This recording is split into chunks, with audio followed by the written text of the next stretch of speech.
Battlezone. Oh, yeah. I remember when I first saw this game in my local arcade. I really dig tank games. I've always liked games that involve tanks of any kind. And this was right up my alley. The last tank game I played was Tank from Atari, which was the two-player game where you had the overhead view of your tanks in the battlefield and stuff. But this was something totally new. It had a really great cabinet design that really drew me to it, but I liked the periscope it had. You could put your face into this little view screen. It actually felt like you was inside of a tank, moving it around. It was pretty cool. It was a very immersive game to include this feature. I dumped a lot of quarters into this game. I really like the vector graphics. Nice and bright. The sound effects are really, really cool. I especially like when it plays the 1812 Overture if you get the high score. That is awesome. Every time I hear that crazy, that piece of music, I think of Battlezone now. It kind of goes hand in hand with it.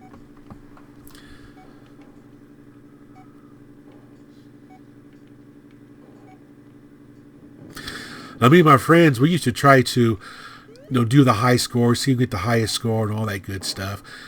But one of the things I remember being passed around my school when this game was out was about trying to drive to the volcano. Of course, you never can drive to the volcano. But it's kind of interesting to hear people talk about it now. It's not a recent thing. I remember people joking about it back then when the game was actually in its heyday. I saw this game all over the place. The local pool hall I went to had one in there. The Woolworth? No, Woolco. It was Woolworth. It began with a W. Woolworth or Woolco, one of the two. Had one of these right by the checkout counters, that Battlezone there. So the game was very widespread when it was released. When I saw that it was coming out for the Atari 2600, I about flipped because, oh great, I can have another arcade port at home again, just like the other ones I've got. So I waited and waited for this game to show up at my local Montgomery wards. And finally it did, so I had to save up my money, and I think at that time it was $29.95. I can't remember. Typically the prices of the games were around $30 back then, as far as I can remember. But I remember going into the store, seeing it, picking it up, taking it home, ripping off that crazy plastic wrap, and firing the game up. Now, of course, the first thing I noticed was it's a full-color game. Well, I think it would have been cool if they would have tried to simulate the vector graphics like they did on the Star Wars arcade port. But having a full-color game of Battlezone is not that bad. The gameplay is there. The elements are all there. It's kind of interesting how they reduced the controls just to be used on one joystick, which is kind of nice. I like two joysticks to play this game.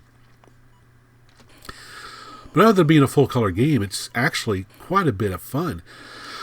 My favorite effect that it does is when an enemy shot hits you and it does like the static, messed up screen instead of the cracked screen like the arcade. I kind of like that. It's pretty cool. This game I would play for hours. Me and my buddies would spend a lot of time playing this game, trying to get the high score and trying to come up with different strategies of playing it. One of the strategies in the game is, when you're going backwards, going at a 45-degree angle, which you see me do a lot of when I'm playing the game. I learned that really quick when I was playing the arcade game.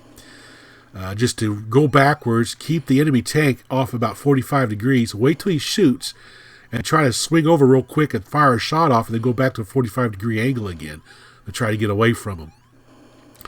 Sometimes it works pretty well, other times it doesn't. It's been a number of years since I've played this game, so I'm pretty rusty at it.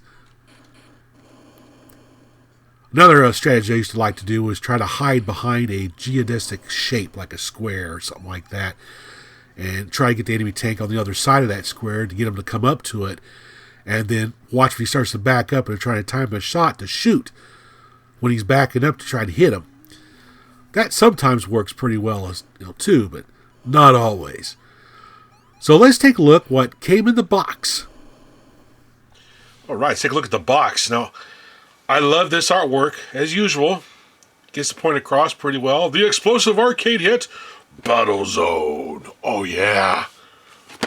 Back of the box shows the game screen. Now, It is a full-color game, but it's kind of cool. It would have been neat if they could have kind of simulated the vector graphics of the arcade, but still, it's a lot of fun to play. They actually have a point here. Vivid graphics, great gameplay. Hey, let's make it color. Oh, here we go.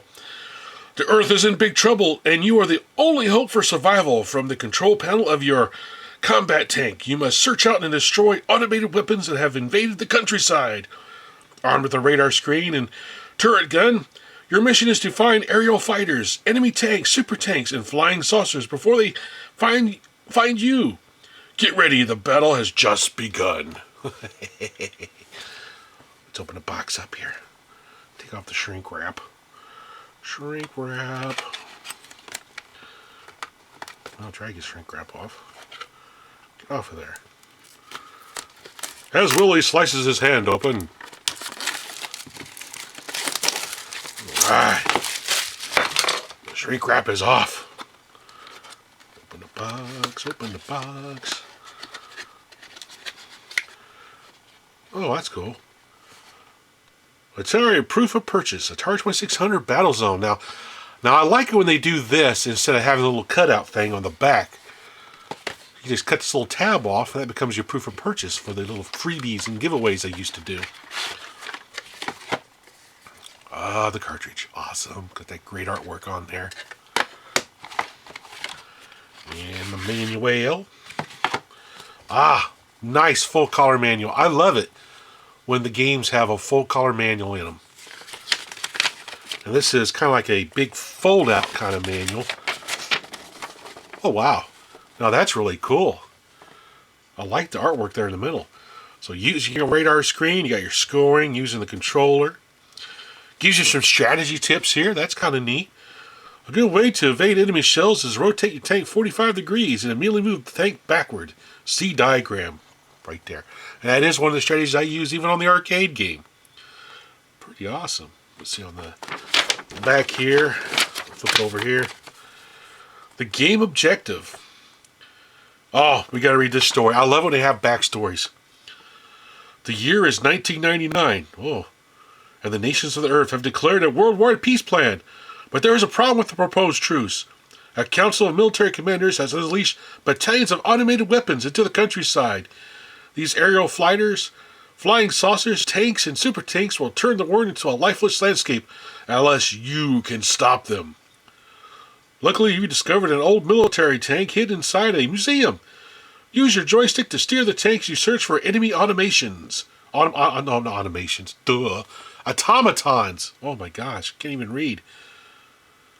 Since your electronic periscope only gives you a front view from the tank, you have to rely heavily on your radar screen to detect the enemy.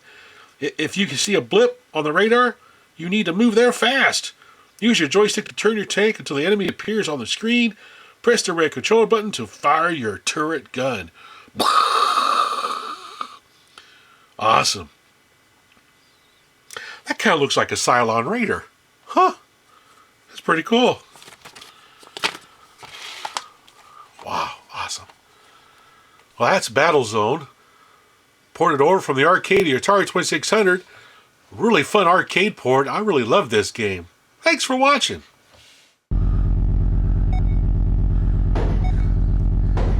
Ooh. Yeah, there we go. Another super tank bites the dust.